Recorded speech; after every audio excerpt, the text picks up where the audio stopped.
Now, before we proceed, I'm going to be showing you how you can create your database and then import your data into your database. Before you're able to query your data, you need to have a database installed, and you need to have a database on your computer. And I'm going to just show you how to create a database in simple steps. So first, you want to click on your server name here. The server name, which is whatever your name is, whatever your server name is, but you have your server name here. Right click on this. So you click on your server name here, come to database, and then you right click on this and select new database. If you have yours closed this way, click on the plus sign in your Object Explorer here to expand your server name. Then you right click on database. By default, you expand the database. I have some database created on my server here. So by default, when you newly install SSMS, if you've not created any database, you won't see any database here. So I'll just close this, or I click on database and then select new database.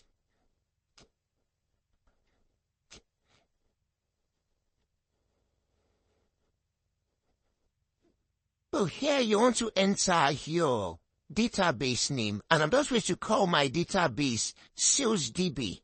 You can call your database anything. You can call it OthersDB. You can call it your name DB, but just make sure whatever name you are doing to your database, just make sure it is something you can understand or you can easily recognize when you see it. So I'm going to just click on OK.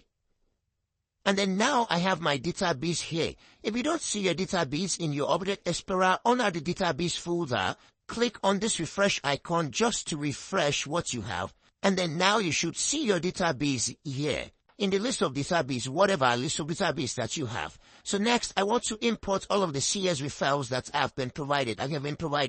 All of my CSV files, I want to import this into my database. So I'll just right click on the database that I've just created.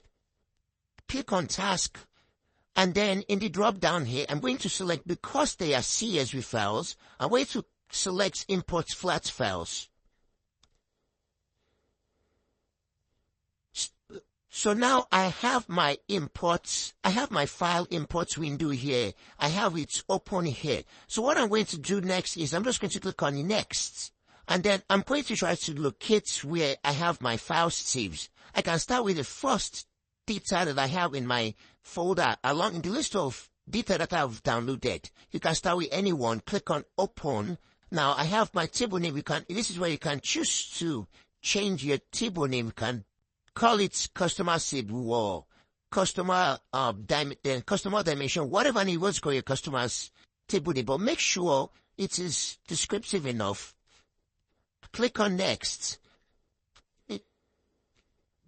And then when I click on next, I have my data preview here. So now you can see your customer ID, your first name, your last name, location. You can even see the phone number column, email address, birth date, marital status, and gender. So I'm just going to click on next. And then this is where I'm going to assign data type and primary keys to my data. I'm going to check customer ID as my primary key because that is the column that uniquely identify each customer's. I have my customer ID, which is a variable character because it's a text string. So here in this drop down, you can select the data type for your data. I have my first name column, which is also a text data. So I'm going to be using just the end variable character, end which are 50. I have my last name, which I'm just going to be using the default data type that it has. Location is also a text. I'm also going to be using default data that it comes with. Phone number also, because I have some text elements in my phone number, I'll leave this alone. Birth date is a date. So if your birth date, if by default it cannot see, it's not picking the right data type for you, you want to just change it to the correct data type. Marital status also, I'm just going to leave this the way it is. So birth date, where it loads is where you take a look at the data set that has been provided to you, you realize that there are some null values in your birth date column. So in the birth date column, there's some null values. So which means if there are null values in your data sets while importing your data to SSMS, you want to make sure that you also make sure that you are allowing null values. So I'm going to show you the customer's data sets again, just so that you see it. So this is where your customer's data sets. And when you scroll down, if you scroll down, you realize that there are some empty birth dates there. So I'm just going to use my filter. I'm going to apply a quick filter to this data here. I'm just going to click on filter just so I can see what I'm doing. So you click on birth dates, scroll down, and then you can see that I have blanks. I can decide to uncheck all and then just select the blanks only. So now you can see that I have empty dates. I have empty birth dates in my data set. So because I have empty birth date for my data set, I want to allow no values. I want to tell SQL about that. Allow no values in my dates column. The same thing applies to my marital status. So if you click on marital status, you see that you have some no values, some blank values in marital status also. So I'm going to also check the gender table also. You see that I also have some NAs in my gender. I have some NAs, but these are just text, really. These are really just text. So now that I've seen all of that, what I want to do is I want to actually take consideration of all of that. I have no values in my marital status column, so I'm going to check no values. By default, you don't have allow no values checked. Birthday is also because I have no values. I'm going to also check allow no values, so that way it doesn't throw an error when I'm trying to import my data because there are no values in my table. So I'm just going to click on next now, and then I'm just going to click on finish. So you can see I have an error here. You click on error. You want to check what the error is. The error message here says that column email does not allow db_null.value. So let's take a look at our email column again. So I'm going to check this, scroll to the bottom to see if I have blank values. And then you can see I have blank values in my table here. In my email column, but I check blank values only, can see there are blank values, so which is why it showed that error. So I'm going to go back to my SSMS window. I'm going to go back to my SSMS window, click on OK, and then go back to the previous. So the previous step. So now I'm going to select allow no values for my email column. Click on next and then click on finish. I still have an error here. So I'm also going to check its phone number does not allow no value. So which means if I check my phone number column also, I have some no values in my phone number column. When I scroll down, you can see there are blank values here. So I'll just go back again to the previous step, click on OK, previous, and then allow no values in phone number column. Then click on next, and then click on finish. And now because I have done everything that needs to be done correctly, I have successfully inserted my customers table into my database. So I'll just click on close, and then now I can now expand SalesDB here, expand the tables folder here, and then now I can see my dbu.customers in my dataset. So this is my customers table now. So next I'm going to also import the other columns that I need, the other table that I have. So I click on SalesDB again, select task, import flat file, click on next. I'm going to do the same for my others table, click on open, click on next as well, and then just scroll through to the right, click on next. I want to select my order ID as the primary key. I want to change this to an integer just so I don't get error because I have some large numbers in my order ID column. So sales date is a date, product ID, I'll leave it the way it says, store ID. So sales amount is a float here. So I'm just going to leave the orders the exact way they are, and then just click on next. Click on finish. Everything is done correctly. I shouldn't get any error. So I have a success message here. So I'll click on OK also. By refresh here and check my tables. Now I have my others table. So I'll do the same for the rest of the tables that I have. Import flat file. I want to bring in products. Click on open. You can decide to rename your products column. I'm just going to click on next. Select product ID. I'm going to leave the rest the way it is. Click on next again and then finish. Close. I'll refresh this to see my table there. It's do the same for the other tables that I have. Import flat file. Next. Wait to do the same for source personnel because these are all the tables that we'll need in this data. Click on next. Personnel ID is my primary key because that is my primary key in this table. click on Next, and then click on Finish. I'll right-click again, and then do the same for the last dataset I have. Click on Next also, Browse, and then Stores. Let's click on Next here. Click on Next, and then Store ID is my primary key here. I'll click on Next, and then click on Finish. Then I can close this now. So now I refresh this, click on Tables, and I can see all of my tables in my database. You can decide to expand each table there, and then you want to see the column names in your table. So you can see the columns here. Customer ID, you can see that it's a primary key, and all of the columns in my table here. So this is how you can import your Excel file, your CSV file, which I've provided to you, into your database. Now that we have been able to successfully create our database and also import all of our datasets into our database, the next thing we are going to be moving into is to learn how to write basic SQL queries. So you'll be learning about basic SQL commands, and that is what you're going to be taking a look at in this video. So first, you're going to be starting with the SQL select statement. The SQL select statement is used to fetch all data from a database table.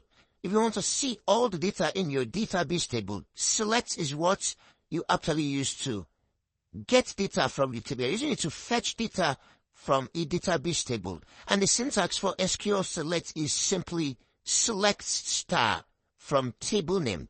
So when you're writing your queries, first you need to have your select statements, which is what tells the database to give me all the records, give me the records in my database. It tells the database to give you what you have in your database. Then you use this star or asterisk symbol here, tells database to fetch all the columns. Even if you have 10 columns, if you have 15 columns, it fetches all of the columns that you have in your database. And then next you have the from keyword. The from keyword is just basically telling you database to check to get all of the records from whatever table name you specified. So you want to select all records from a database. You use select star from what your table name is. There's also a second syntax for selecting records from your database table. And then the other record is to use the select statement, just like this first one. Use the select statement again to fetch records. Now you specify each of the columns that you need. So if your database or if your table has 20 columns and you don't need all the 20 columns, maybe you only need just 3 columns, you specify each of the 3 columns that you need, separated by a comma, and then use the from statement to tell the database to select all of this column from whatever table name you have specified. For example, suppose you want to select all customers from the customers table. You're going to use the syntax select star from customers, and then you add your semicolon at the end. The semicolon is optional. Your query will still run without having the semicolon at the end. Although if you have multiple queries, if you have more than one queries, more than one separate select statements, you want to separate to it a semicolon just so your queries can run. So when you run select star from customers, the results you're going to get is going to give you a list, a table, or a result set containing all the customers in your database table. So using select star from customers is going to give you all the records, all the rows, all the tables you have in your customers table. You can also decide to select more than one column. So, for example, suppose you want to select just the customer name, the email, and the location column from the customers table. You're going to use select the first name, which is the first name column in your customers table, last name, email, and location, all separated by comma from customers table. And then the results will give you the first name, the last name, the email, and the locations column from your customers table. Alright, so we are going to head right into SSMS right now, and then we're going to show you how you can run these queries in SSMS. So here I am in Microsoft SQL Server Management Studio, SSMS for short. when I mention SSMS, you need to know that I am referring to Microsoft SQL Server Management Studio. So in the Update Explorer here, after I've created my table, I have my database, which is my SalesDB. I have my tables folder. When I expand SalesDB, I can expand my tables folder to review all of the tables that I have in my database. The next thing I want to do, just so I can write my query at the top here, at the top of the screen here, in the menu here, you select New Queries. You click on New Queries, and then you have a new query window. Another thing you also want to do is you want to make sure that here you have the appropriate database name selected. Sometimes by default, when you launch your SSMS coupon, you have master, which is just MasterDB selected. If you run your query on MasterDB, say for example, I do select staff from customers, and I run this, you're going to get an error. And that's because you do not have your customers table in the master's DB. So you want to make sure that you click on this drop down here and then select the database that you currently want to run your query on. Then you execute this, you click on execute here, and then this gives you the results of your query. In addition to that, you can also add comments to your query just to tell you what your query is doing. To add comments in SQL, all you just need to do is just add /, and then you type in your comments. So here we are selecting all customers from the customers table. So when you add a comment like this, when you run your query will run. It's going to ignore whatever you added in your comment. It will ignore the comment and then run the SQL commands that you have written. So this is just how to write basic SQL queries. So we're also going to see how you can also run the second query. Want to select all customer name, want to select customer name, want to select customer email, and then we also want to select location as well. So to select customer name, customer first name, last name, email, and location from the customers table also, all we just need to do is just run select the first name column. I'm listing all the columns that I have. So you can see the first name column here. I have my first name column, I have last name column, I have email, and then I have location from customers. So now you can see that I have multiple queries here. So all I just need to do is just to highlight the particular query I want to run while ignoring the other queries that I have. And then I'm just going to click on execute here and run this. So when I run this, it's going to execute the query that I have highlighted here and then ignore all other queries. So now here you can see some information. You have the result sets here. You have first name, last name, email, and location. You have this notification that tells you that your query was executed successfully. At the bottom here you have your server name, which is the name of the server that you connected to. You have the database name here, and then you can see that it took 0 seconds to run. It ran immediately. So here you can see how many minutes or how many seconds it took your query to execute. And then the last one you see at the bottom of the screen here is the total number of rows. So executing this query, I have 1,589 rows. So if you want to run all of these queries at once, you can choose to just click the execute button, and then it executes the 2 queries at once. At the top here, you have the result set from the first query. At the bottom here, you have the result set from the second query. If you want to run just the first query, all you just need to do is just highlight the first query and then run it. If you want to run the second one without running the first, highlight the second one and then run the second query also. The next thing we are going to be taking a look at is the distinct keyword in SQL. The distinct keyword or the distinct statement removes all duplicates and returns only unique values in your table. You use the distinct keyword or the distinct statement to return only unique values and then remove all duplicates.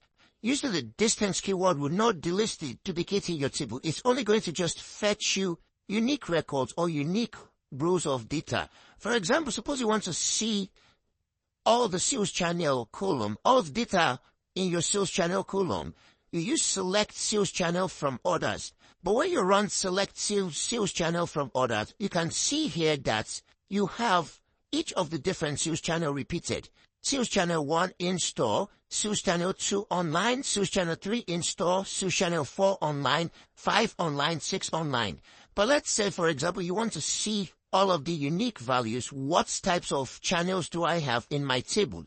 For that, to use this distinct keyword, and then you write select distinct sales channel from others.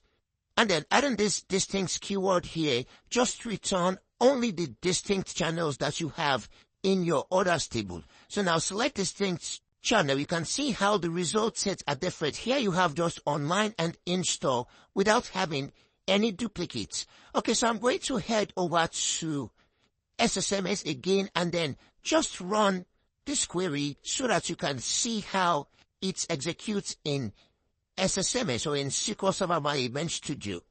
So what we want to do right now is we want to select all of the sales channel that we have in our table. So I'm going to use select sales channel from others. Just highlight this and then click on execute. Now you can see that run this query just returns all of the sales channel without, just gives me everything row by row, everything in the table. If I can see the number of records here, you can see that I have a total of 49,003 rows of data. But now when I now decide to use select distinct with the distinct keyword, so I type in distinct to get the distinct sales channel that I have in my database, and then I execute this. You can see that I have just 2 rows of data because I have just online and the install channel. This store we are fetching data from their database just have 2 sales channels, just online and install. So this is how you can run your SQL queries in SSMS, and these are just the most basic SQL queries you can run when writing queries. The next SQL statement you're going to be looking at, or the next SQL command we are going to be looking at, is the count function. The count function counts the number of records with a value in a column. For example, suppose you want to count the number of customers in the customers table. You're going to write a query like this: select count customer ID as number of customers from customers table. And then when you run this, you get a result that shows you the number of customers in your customers table. Remember to use the as keyword to alias the column when using the count function. So you notice here, you can see I wrote select count customer ID as number of customers. So what this as keyword does is it assigns this count customer ID, it assigns this an alias, and then it gives this a result. So you can see the name of the row, the name of derived or row that was given to this is called number of customers. So I'm going to head over to SSMS again just to show you how this executes both with an alias and without an alias. So here I am in SSMS here, and what I want to do right now is I want to count the number of customers in my customers table. So I'm going to just comment out the as keyword here. This is count of customer ID, and then run this. And now you see what I explained earlier, that adding a comment to your query does not mean, it means that what your query run is going to ignore anything that you have in your comments. So we're going to execute this, and then you see that when I execute this without the alias, you can see that the name of the result just shows no column name. And that is because I did not add an alias. So when I now decide to rerun this, if I decide to run this and then add an alias, I take out the comments from the alias and then I run this.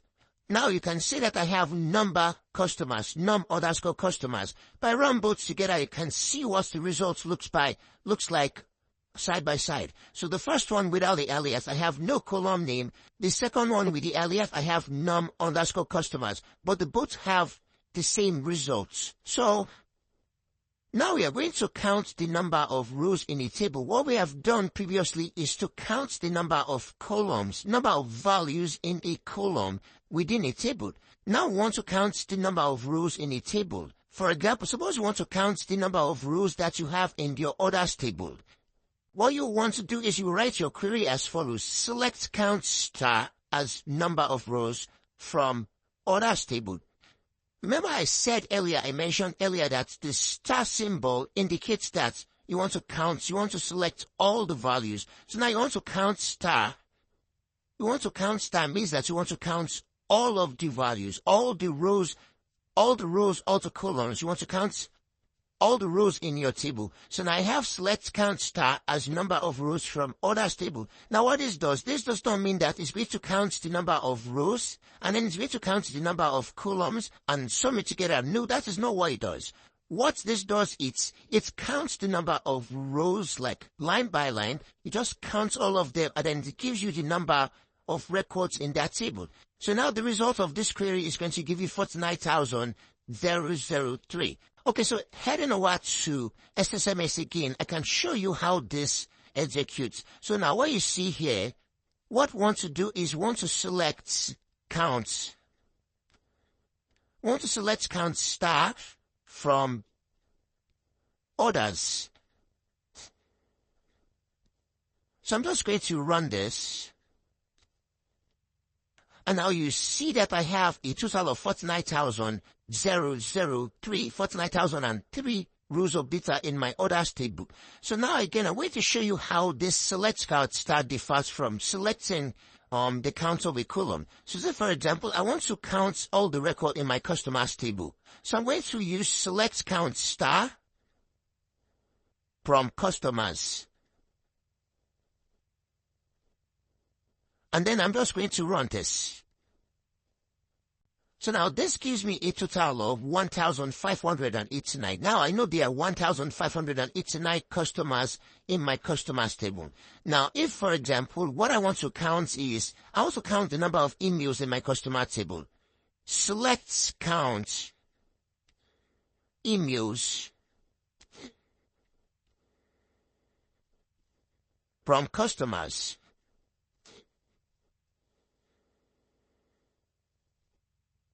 And I'm going to run this. So you see that I have a slightly lesser number of customers in this table. So when I run this side by side, just so that you see what I'm trying to show you. So select count star, what this does, it selects or it counts all the number of rows, irrespective of whether you have no values or in one column or you have no values there. As long as you have values in all the rows in your table, it gives you the total number of records in that table. But here I am counting the email column only.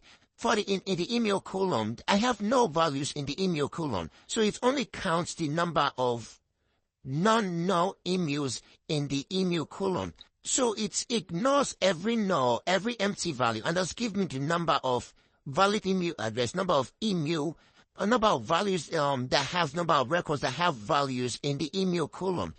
Now, like the count of alls, where counting all customers, all records, that just gives you the total number of records. And that is because when you run all the records, for example, when I come back and they run the select star from customers, you see that in even this marital status column that has a no value here, as long as there is a valid value, there are valid values in the rest of the columns, it just gives me a count of all of the columns and then just gives me the final results. But if I were to count the marital status column, for example, it's only going to give me a count of what I have in the marital status column and then ignore all of the nulls. So that is how counting all records and then counting column. These are the differences that you notice when you're counting all records, and differences that you're going to notice when you're counting just a specific column.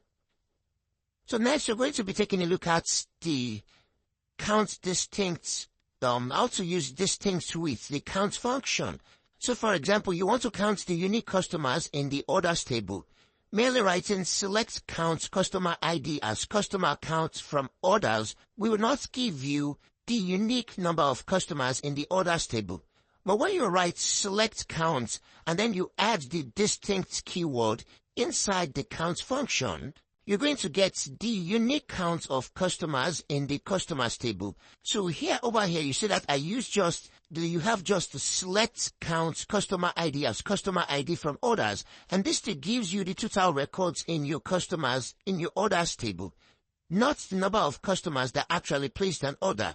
So here you have select count distinct customer ID as customer count from the orders table. The distinct keyword that you have added to your count function ensures that you are getting the total number of unique customers that placed an order in the orders table. So you want to try this, head over to SSMS and then try this query. Run this query in SSMS. Run the two queries and then you see how the results differ from each other.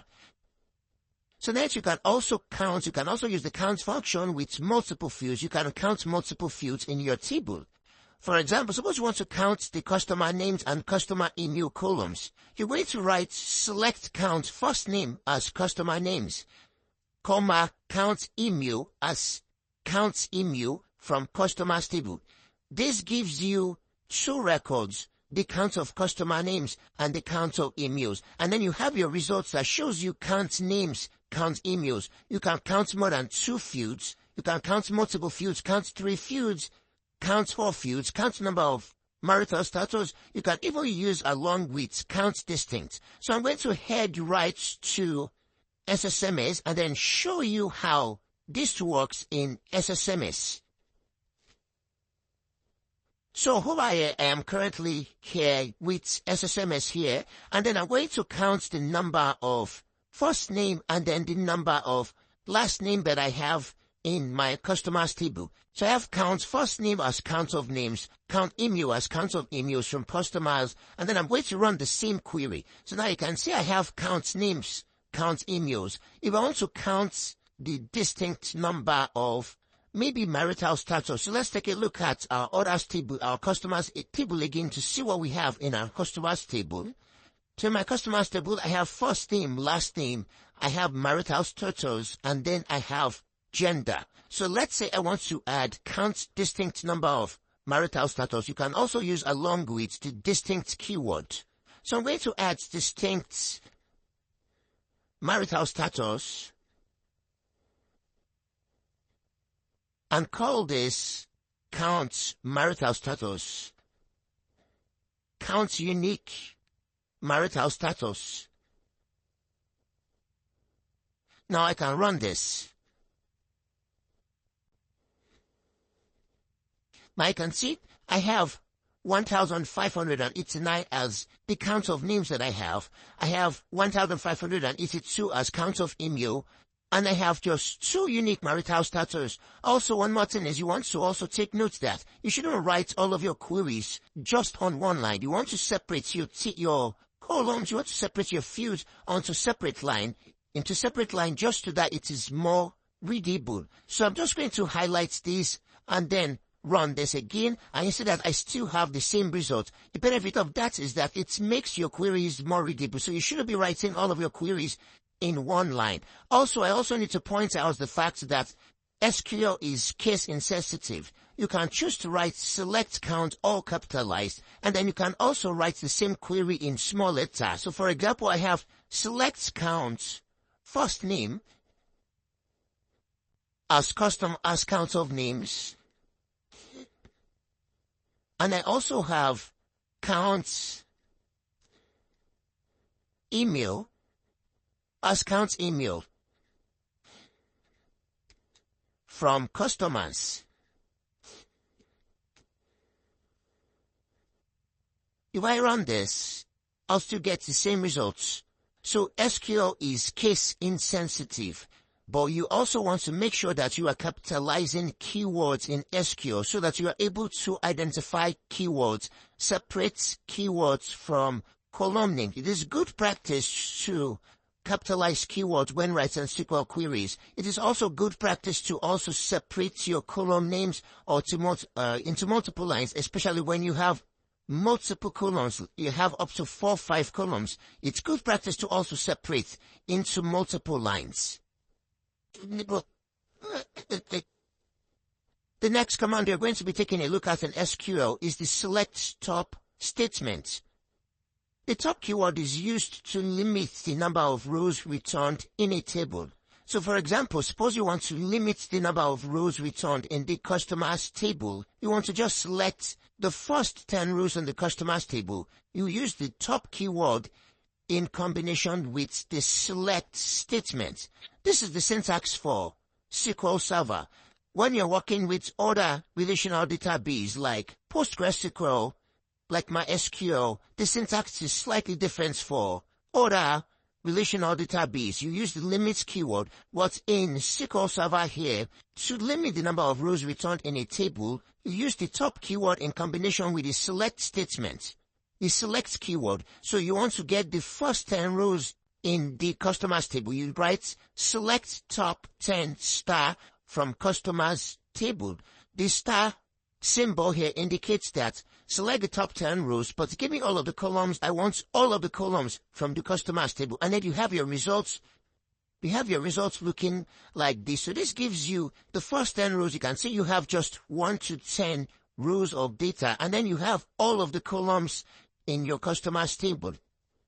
If you want, you can also use the select top statement with multiple columns. If you don't want to get all of the columns in your customers table or in your tables, you only want the top 10 columns, top 10 rows, but you just want specific columns. All you just need to do is just use your select top statement and then add the number of rows you want to add, which is the number of rows here. Then you specify the columns that you want returned. So here I want to just get the first 10 rows, but I'm only interested in seeing the sales date column, the customer ID column, payments mode, and sales price column in my orders table. So here, the result of the query I'll get is I'll get a result set that shows just the top 10 rows in my table, and it's just going to give me the sales column, the sales dates column, which I specified, the customer ID column, which I also specified, the payments mode column, which I specified in my query, and the sales price column, which I also specified in my query, all from the orders table. You can run this query in SSMS, and then you have the same results as I have.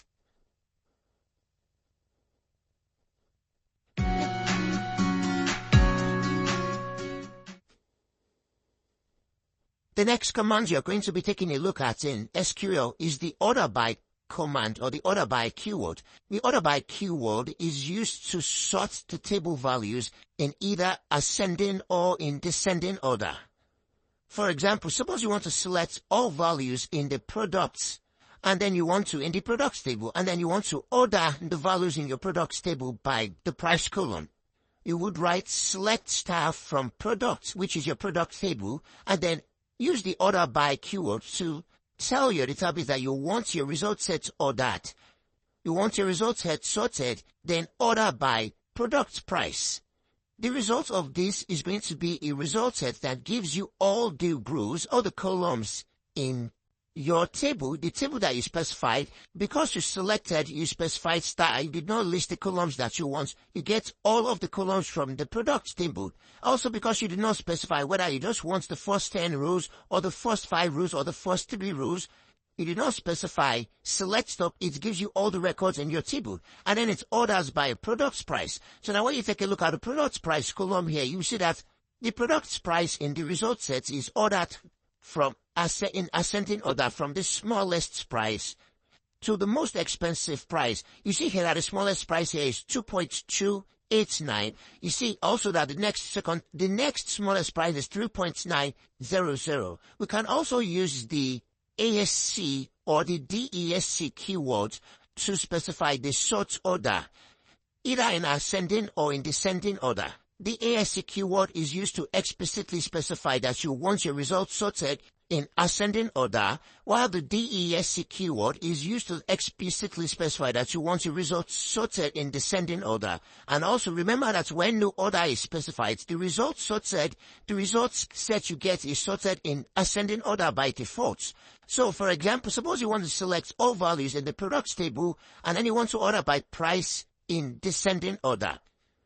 You would write select star or select all from products, order by product price in descending order. So this is why you're going to specify the DESC keyword. You would add the DESC keyword just so that you get a result set order in descending order. And then the result you're going to get is all the items in your products table sorted in descending order. So now here you can see the product's price, all the products you have in your products table, and all of them are sorted in descending order. And now you can see that the first product here, which is the most expensive product ID 43, you can see the price of this product is 3,000 $578, and this product is dress in the women's category. So it orders the entire result set in descending order from the biggest to the smallest.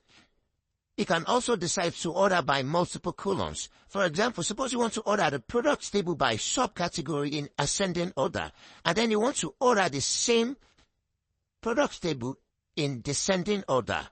All you just need to do is to write select all from products, order by subcategory in ascending order. Then you had the comma, you add the comma, and then you order by product price in descending order. When you do this, you get a result set that is ordered in ascending order by product. So here you can see that we specify the subcategory column as the first column to be sorted. It starts by sorting the subcategory in ascending order, and then next it sorts the product price in descending order. I'm going to head over to SSMS just to show you how this works. So now here, what I have here, I'm going to write the same query that I have in my slides. And then I have select all from products, order by subcategory in ascending order, product price in descending order. I'm just going to highlight this and then run this. So now what you see here is I have my product table, I have my result set sorted by products category in ascending order, first of all. So now I have accessories. When you scroll down, you see I have accessories sorted in ascending order. And if I have bodysuits, then I have dress, then I have jeans, all sorted in ascending order, in alphabetic order. Then I don't have the table sorted by product price in descending order. So which means for all of the product subcategory called accessories, because that's the first value that is, the first column that is being used to sort. As long as we are still under accessories, you see that product price, other accessories is sorted in descending order. But once we get to the second value, which is the second subcategory, that is called bodysuits, you see that the sort value restarts from the beginning again, because this is a completely new category. It starts from the beginning all over again, and then now you now have the product price for products under bodysuits sorted in descending order here. So now you see this start again. After $13 for accessories, you see $1,365 in descending order for bodysuits. And then once bodysuits is done here, you now have dress, which is a new category, and then you can see again that dress, it restarts again, and then dress category is sorted in descending order as well.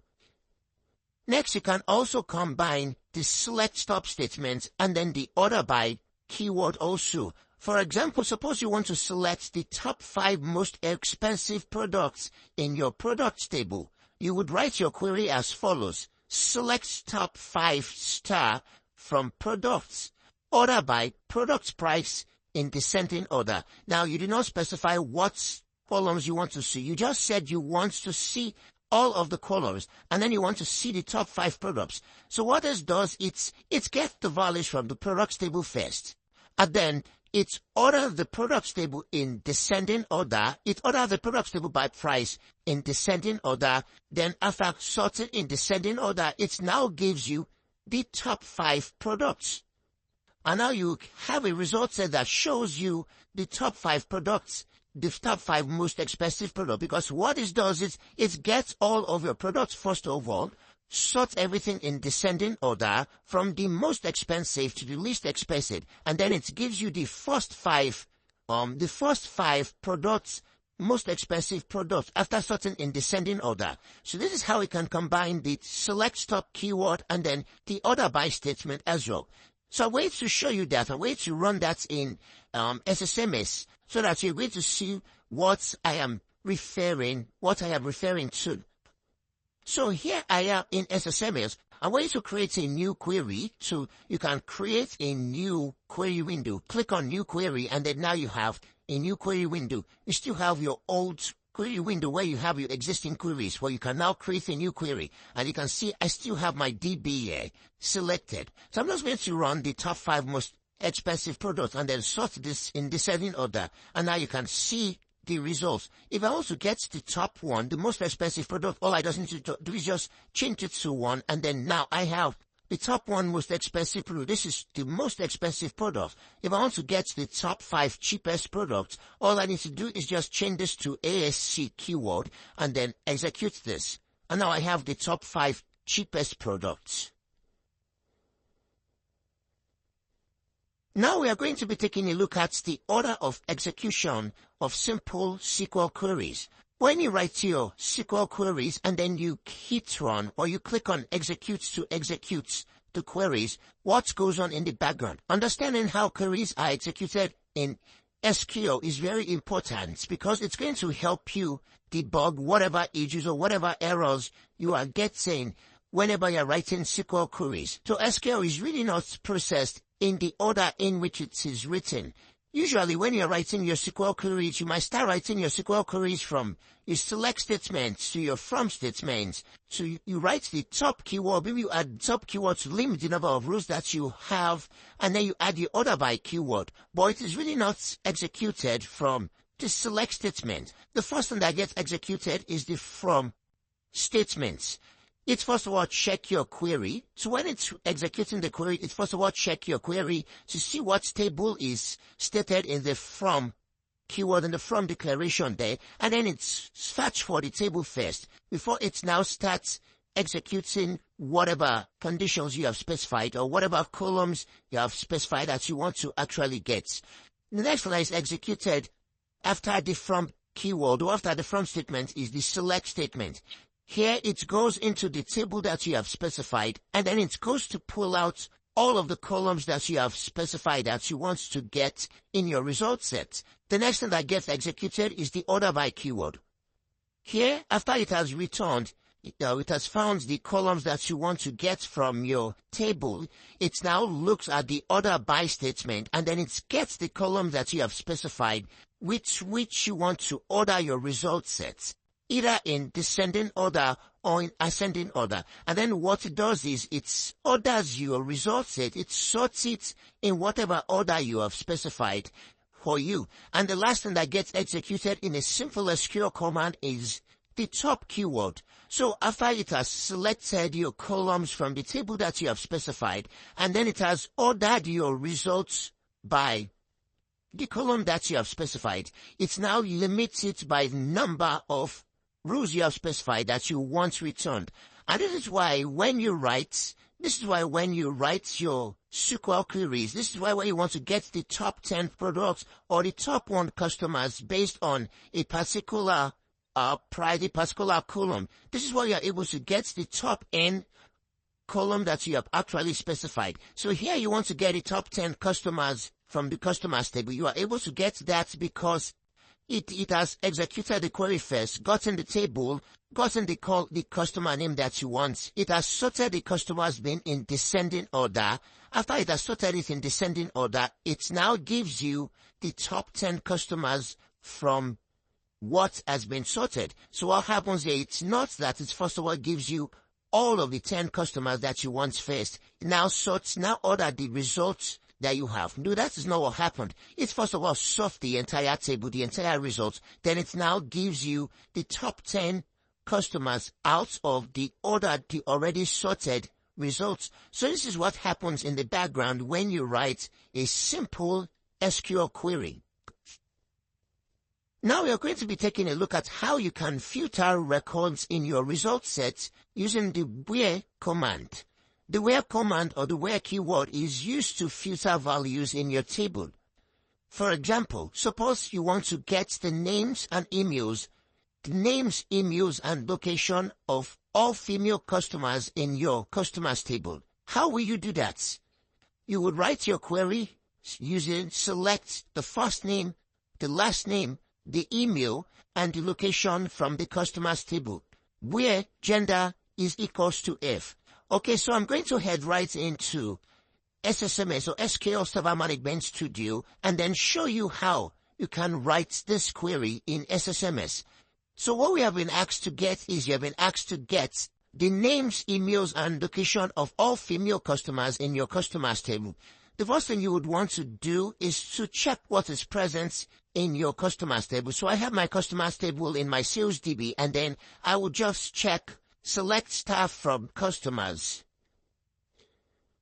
Select top 10. So you want to be careful of just returning all the results in your customers table, because if you are working with really big,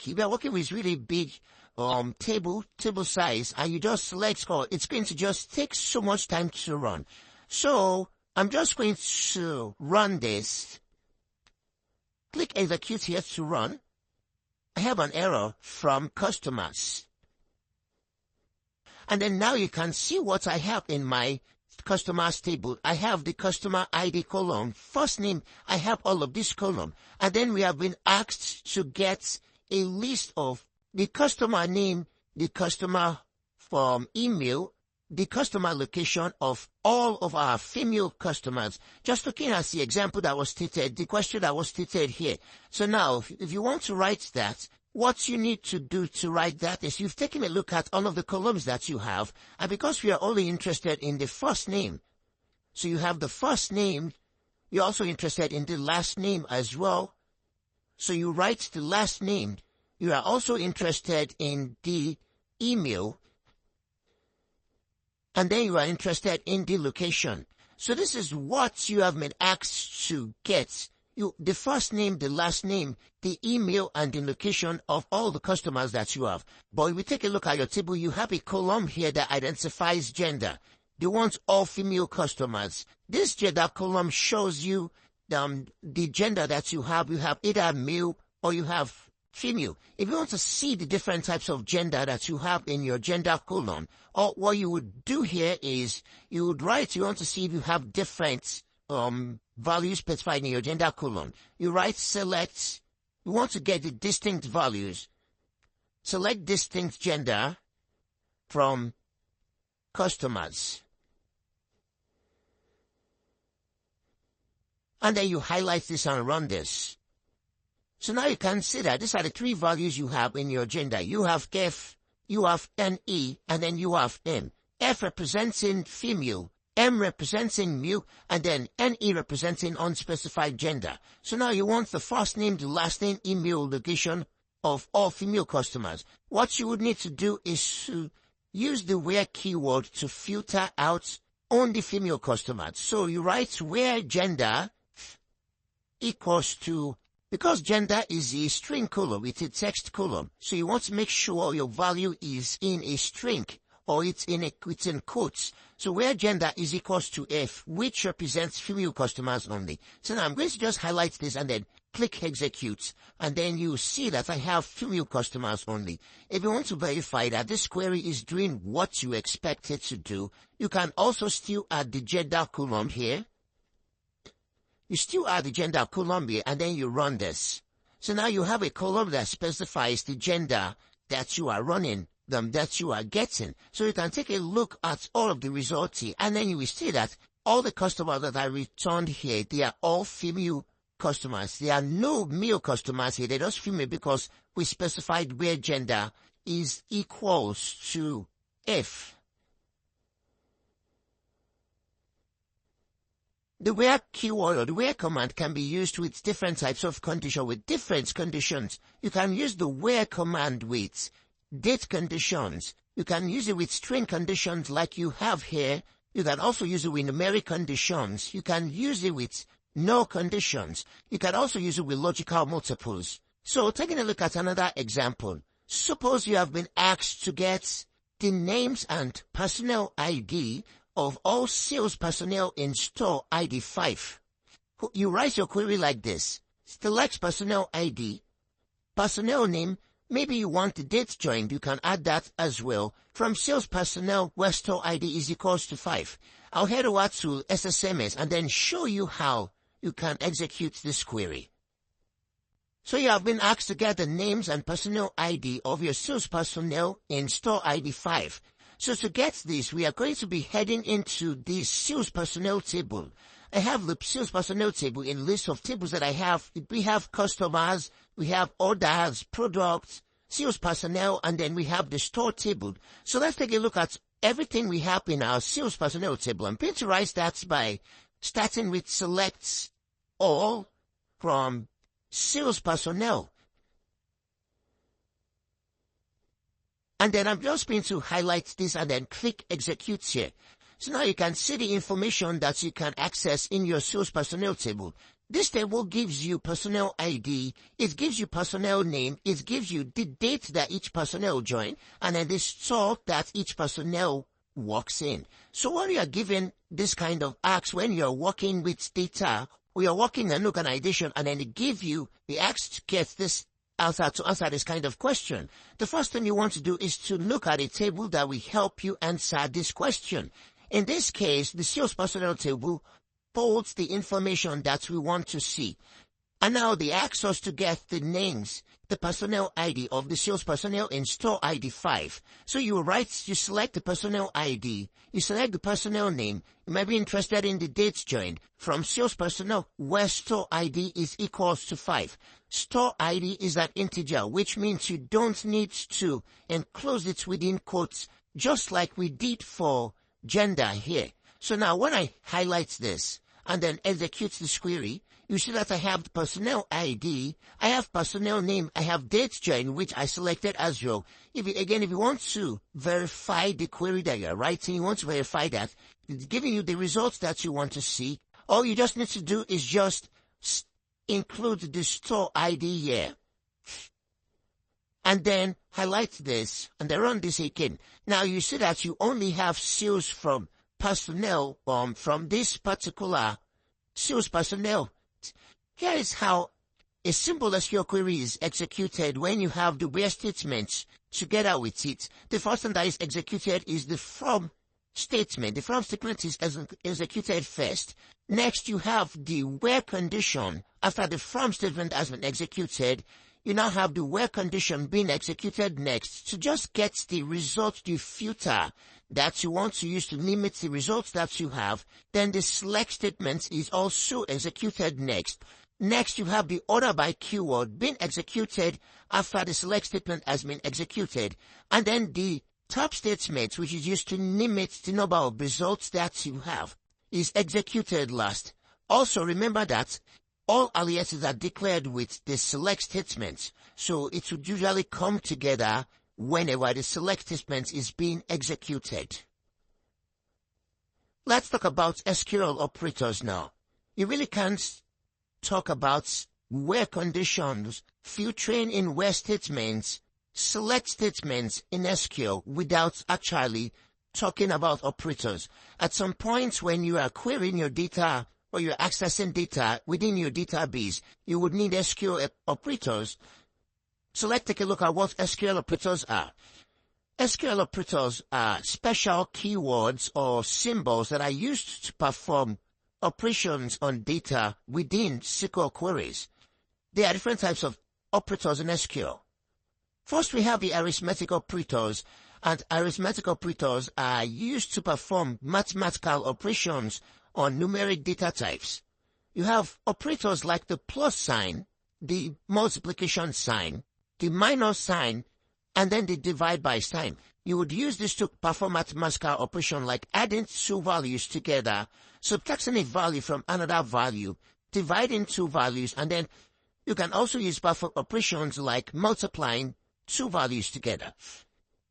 For example, suppose you want to add 10 and 5 together. You write select 10 plus 5 just to carry out simple mathematical operations.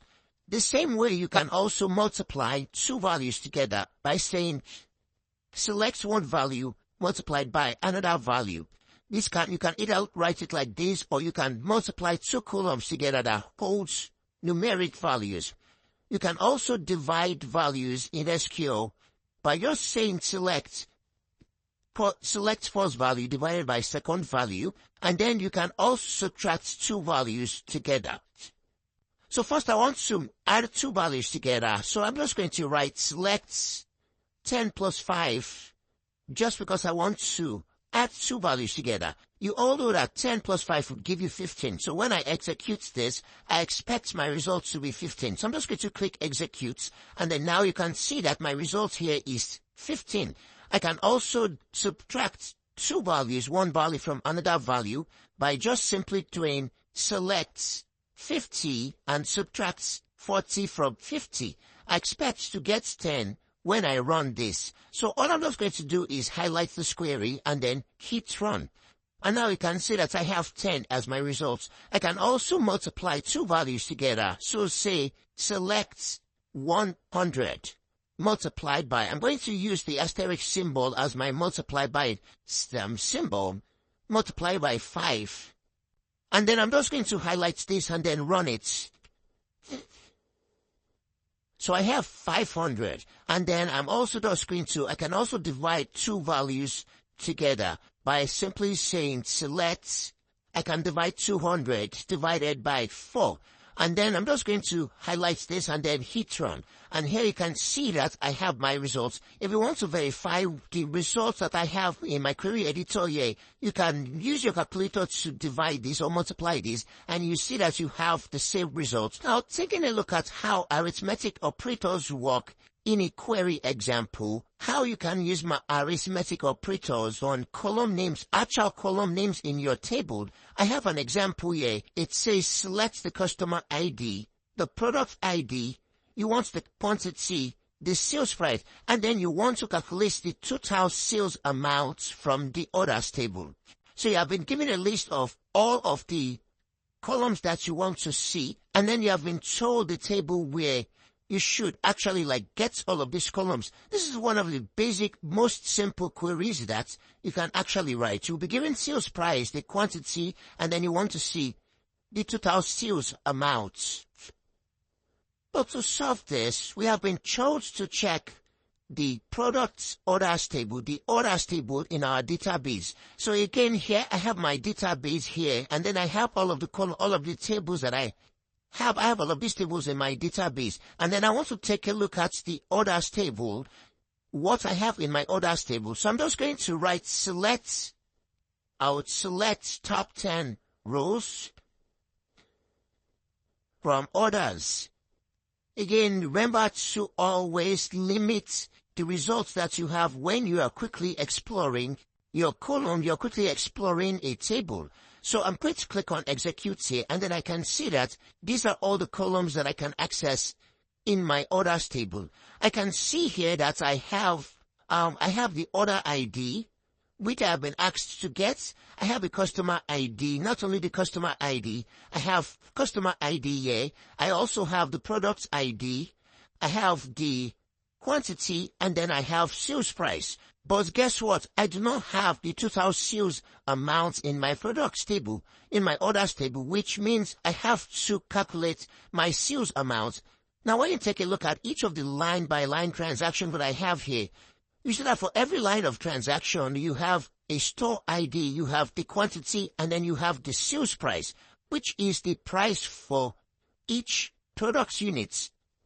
So now the first order here, this customer placed a total of 5 quantity for product ID 11 and 111, and product ID 111 is sold for 9,900. Now to get the total sales amount for this particular order for this particular line of transaction, what I need to do to get the sales amount is to multiply quantity by sales price. And this will give me the total sales amount for this particular order. So I'll start writing my queries like this. I'll start with select all of the columns that I've been asked to get. So I'm going to start with the customer ID, which I've been asked to get. Customer ID. So I'm going to write my from statement just so that I can access the intelligence that comes with my query editor, which is the autocomplete from orders. So I have my orders table here. So I have select customer ID, enter a new line, and then I've also been asked to get the product's ID. So I'm just going to type my product's ID so you can see that it does. So that's the columns that I have there. I've also been asked to get the quantity, so I'm just going to type in quantity. And I've been asked to get the sales price. I'll also type in sales price. And then we have been asked to get the sales amount. Now to get the sales amount, I want to multiply the quantity by the sales price to get sales amount. So I'm going to write quantity multiplied by sales price. And then now I can now highlight all of this and then click execute. So now when you take a look at this, you see that I have my customer ID, I have products ID, I have quantity, I have sales price, and then I have my newly generated column, which is the sales amount. But you can see that after applying this expression, after adding this arithmetic expression here, I do not have a column name because it's a derived field in my result set. So what I need to do to actually get a column name is I'm going to enclose this in parentheses. And then I'm just going to type in, give it an alias and call it sales amount. So now I can highlight this again and then click execute to run this. So now you can see that I have customer ID, I have product ID, I have quantity, I have sales price, and then I have sales amount as well. So now you can see the sales amount and you can take a look at each of the results that I have here. You can also put your calculator just so that you can multiply the quantity and sales price to see that you actually have the correct sales amount.